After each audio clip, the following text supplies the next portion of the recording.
Alors comme ça, la réalité n'est pas fonction de l'idée qu'on s'en fait?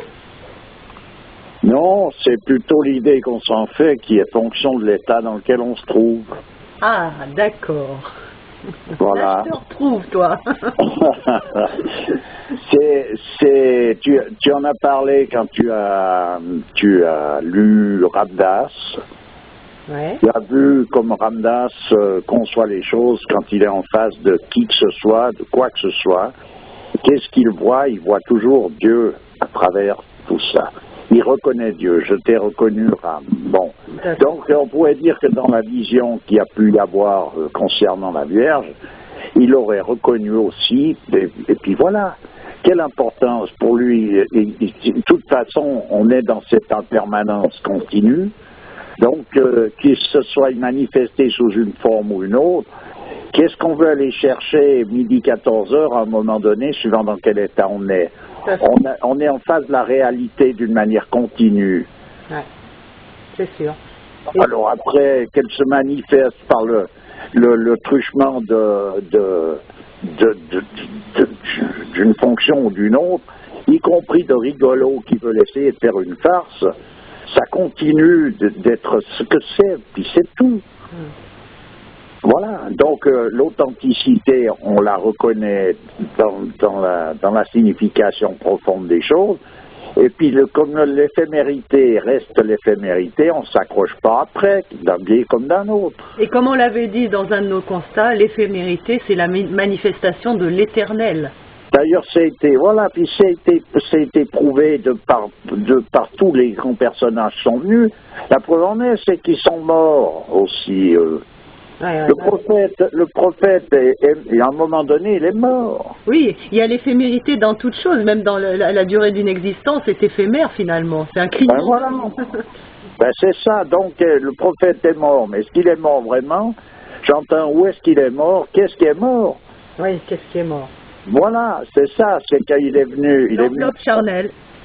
Voilà, il est venu apporter le Coran, et le Coran, c'est l'Esprit de Dieu. Donc, qui continue à travers les siècles, et puis voilà. Et dans le christianisme, Jésus continue d'être. Ça continue, ça. Tout à fait. Et tu voulais faire le parallèle entre le Coran et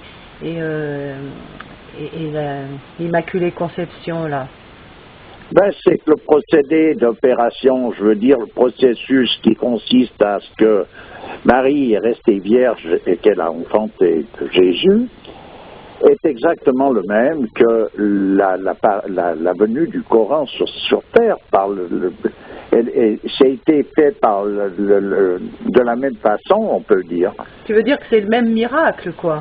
Oui, c'est la même expression qui prend une forme différente. Et les deux fois, ça a été donc, il y a eu la manifestation de l'ange Gabriel. Et, tout à fait.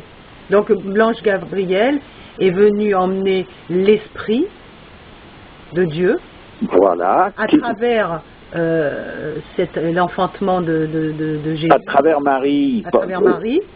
Qui a enfanté donc de cet esprit de Dieu sous forme humaine, et dans l'islam, le prophète on pourrait dire, a enfanté le Coran de par le même miracle. Absolument. Ouais, joli parallèle. Et c'est ça. C'est ça, c'est pas autre chose. Autrement, on part dans des histoires qui sont très difficiles que je vois pas. C'est ça, voilà comment ça se passe. C'est vrai que des miracles visuels tels qu'on a parlé tout à l'heure ne sont rien par rapport à ces miracles-là. Moi, je suis mal pris pour les miracles visuels, parce que j'ai une très mauvaise vue. Ce qui veut dire que pour moi, les gens peuvent se pâmer devant quoi que ce soit. Moi, j'ai encore rien vu. Donc, j'ai vu, c'est déjà parti. Donc, par contre, mes yeux me servent quand même.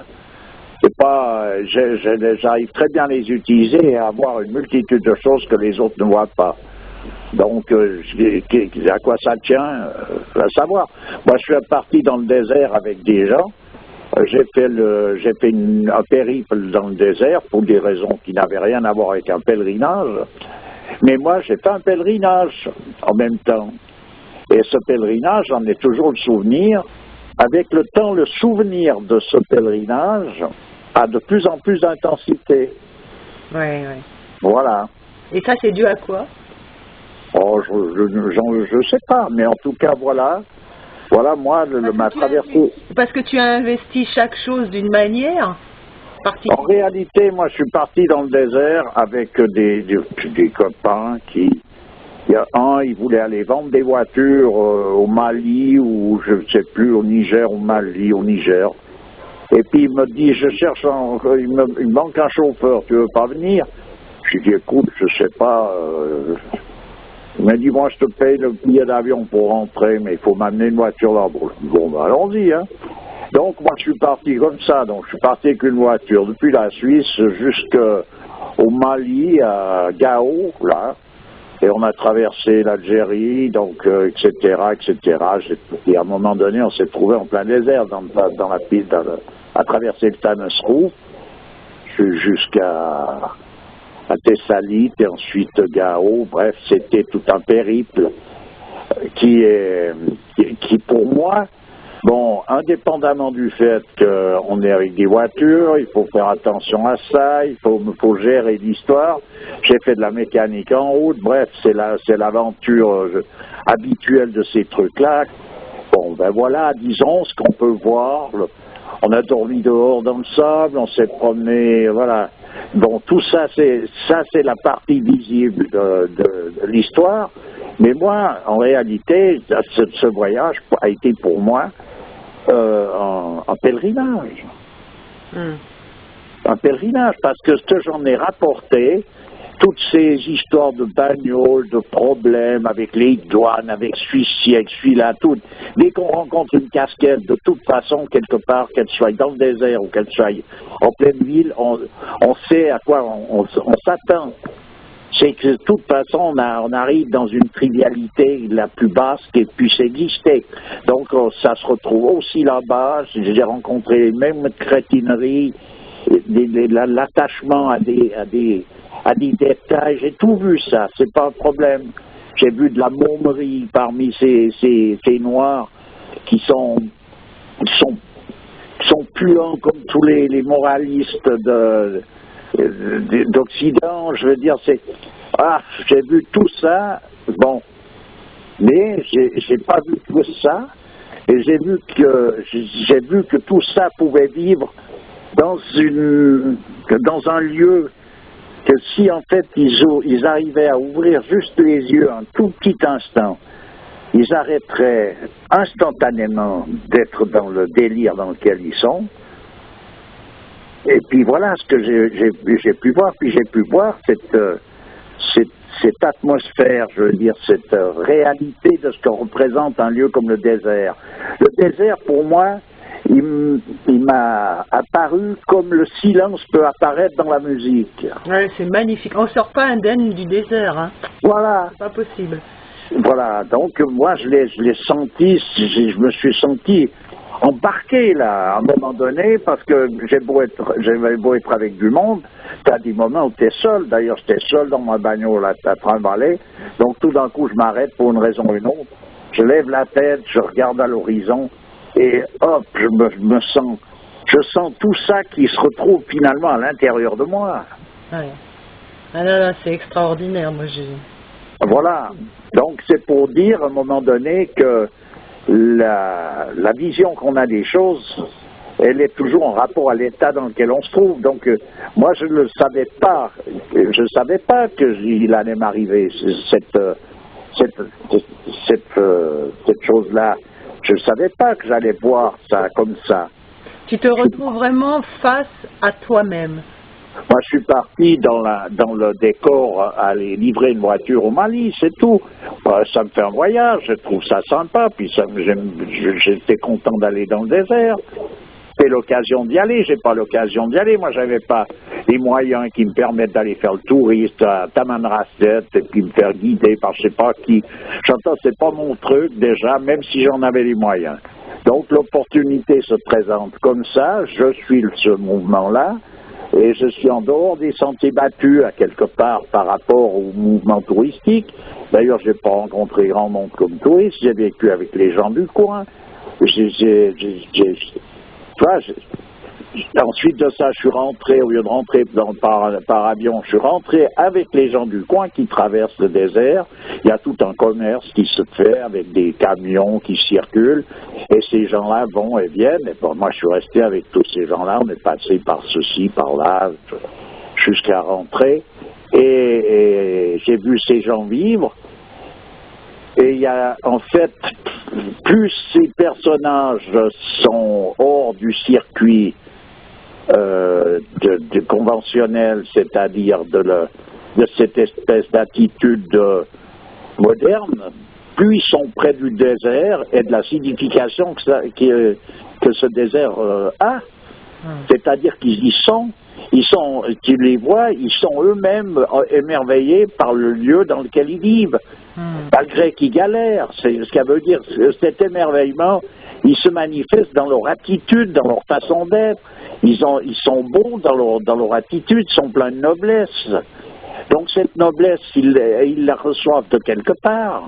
Bon, il en reste plus beaucoup, des comme ça. Ah, mais qu'il en reste plus, c'est possible, mais moi je sais que j'ai réussi à en rencontrer, donc oui, je sais que ça existe. C'était en quelle année? Ah, ben, ça commence à dater, mais... Voilà. mais parce que moi, j'y suis retourné plusieurs fois dans le désert, et je peux te dire que maintenant, ça prend la même tournure que tout le reste, malgré tout. Mais déjà à l'époque, vous avez déjà pris la même tournure, c'est Taman Rasset.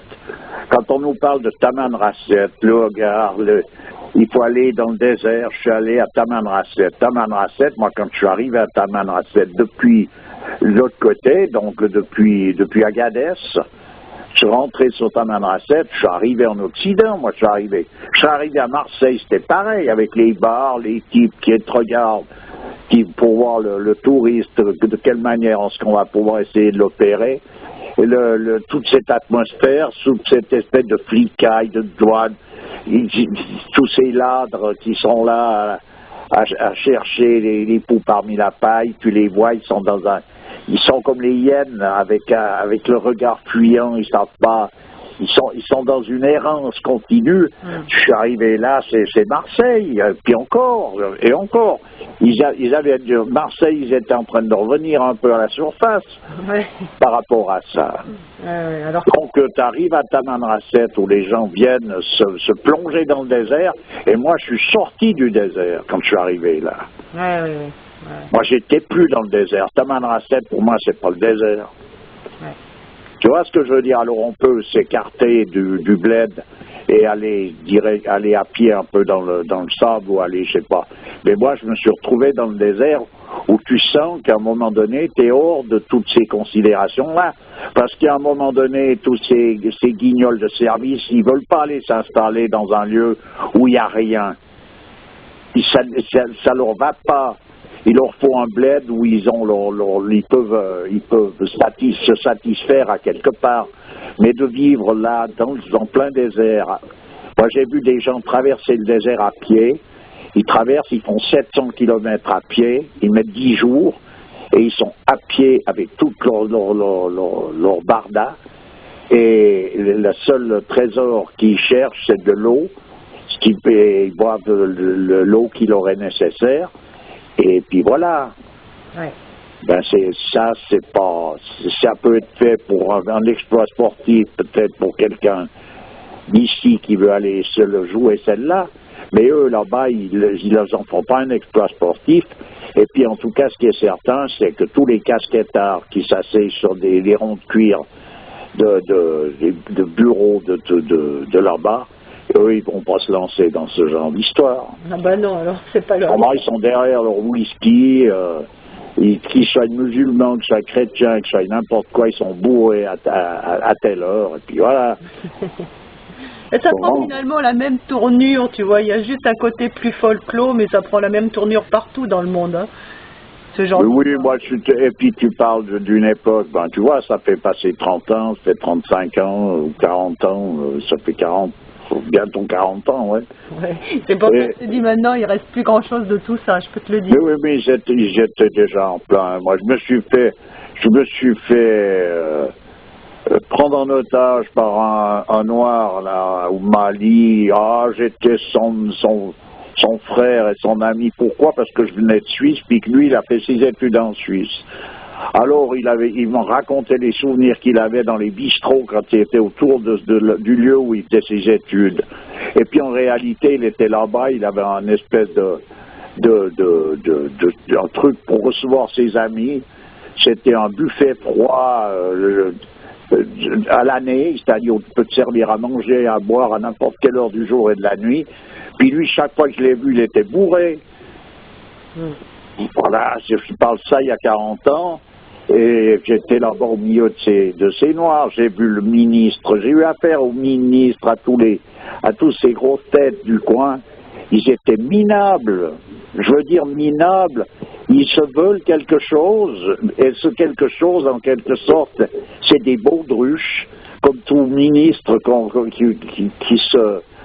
qui se présente comme étant quelqu'un parce qu'il est ministre. Ouais. Il est avant tout un homme, et puis son rôle est de jouer le rôle d'un ministre dans un État, ou bien il est ministre, et puis alors là, il n'arrive pas à jouer le rôle d'un homme. Oui. Et bien là, en l'occurrence, voilà, j'ai vu ça, j'ai eu droit aux danses des jeunes filles de 12-13 ans qui viennent danser, chanter. Quand on tape dans les mains, elles s'en vont. On retape dans les mains, elles reviennent. Enfin bref, tout le cinoche à la mode du coin. Tout le kino. J'ai tout eu droit à ça. Et j'avais qu'une hâte, c'est de m'en échapper, parce que je venais de traverser le désert. Et puis j'arrive, chaque fois que tu arrives dans un coin, les gens se réjouissent d'arriver dans un bled, et ben moi je me réjouissais d'en foutre le camp. Ouais. Parce que c'était que dans le désert que je pouvais me retrouver, parce qu'il n'y avait pas tout cet effet de guignolerie. Ouais. Tu vois? Ouais. J'ai eu l'occasion de voir un mirage, mais ce mirage, il n'est pas venu m'en tartiner avec des histoires à dormir debout. Tandis que quand tu arrivais dans un bled, j'arrive au Mali, à Gao, ça y est, ça commence, ça démarre, avec ça, avec un papier par-ci, avec des histoires à dormir debout, de partout, j'ai rien vu de vaillant. Pas une de bonne. Tu comprends l'histoire? Oui, je comprends bien. Voilà, et puis on me présente le mystère. L'abus de pouvoir, ça y va, hein, dans certains endroits, tu vois. Quelqu'un qui a un petit poste, qui se prend pour je ne sais quoi, et qui vient te mettre des bâtons dans les roues, c'est commun, hein.